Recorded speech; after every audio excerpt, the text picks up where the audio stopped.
Cobalt Blue is an energy storage business whose primary project is the Thackeringa cobalt deposit located just west of Broken Hill in New South Wales.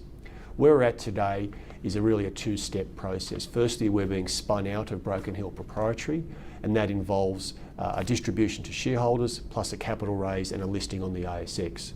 We hope to have all of that process completed by the 19th of December. Looking forward, we have 3 years of accelerated feasibility ahead of us, which involves engineering and in-ground studies to get us to a level of confidence we need to come back to the market to create a project. It's as simple as that. In the process, we'll become one of the world's largest cobalt deposits and hopefully prove that we're also one of the world's lowest cost producers.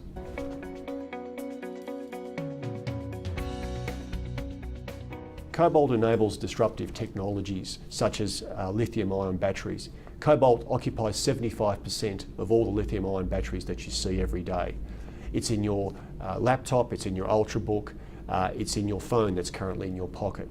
Looking forward, larger quantities of batteries are needed, bigger batteries, for example, in solar storage devices for your home that allows you to trap the sun's energy but use it when it's convenient for you.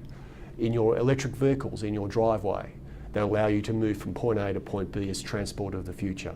By way of comparison, the battery in that solar storage device in your home is 100 times bigger than the battery currently in your laptop and contains about 15 kilograms of cobalt. The battery in the EV, the electric vehicle, contains many more times cobalt than that. Looking forward, and in other technologies such as aviation, cobalt is an alloying metal that allows the airframe its strength, but also its temperature resistance. There's around 250 kilograms of cobalt in an Airbus. There's another 250 kilograms of cobalt in the engines that power that particular aircraft. So what you can see is a plethora of opportunities for cobalt going forward, all of which are aligned to a future that I think is a low carbon future and a better future.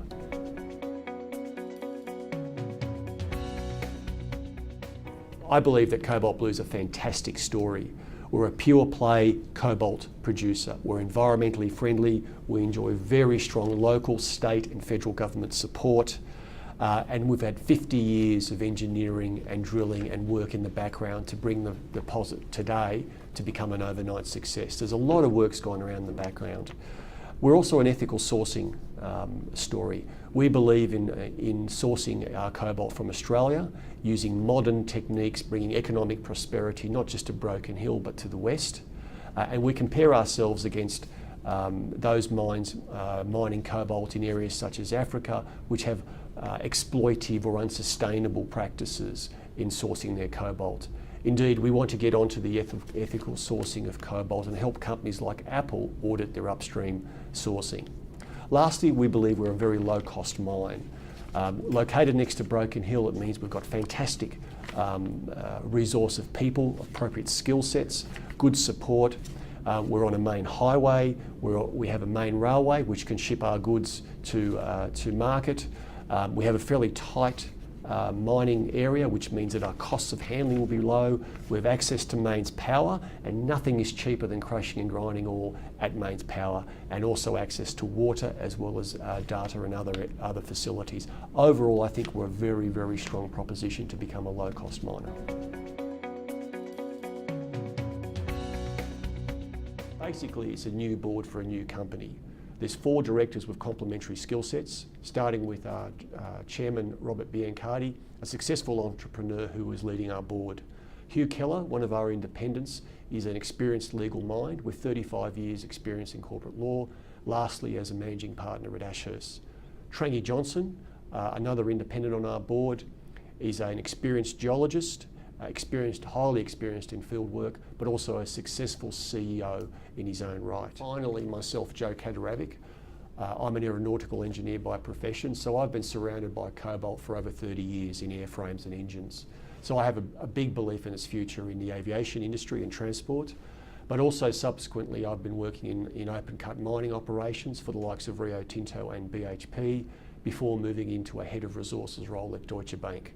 I concluded my career as a technology specialist, particularly in battery and energy storage technologies.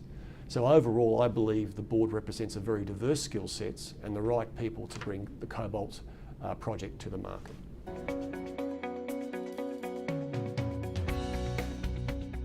Look, we've got some very exciting targets in place.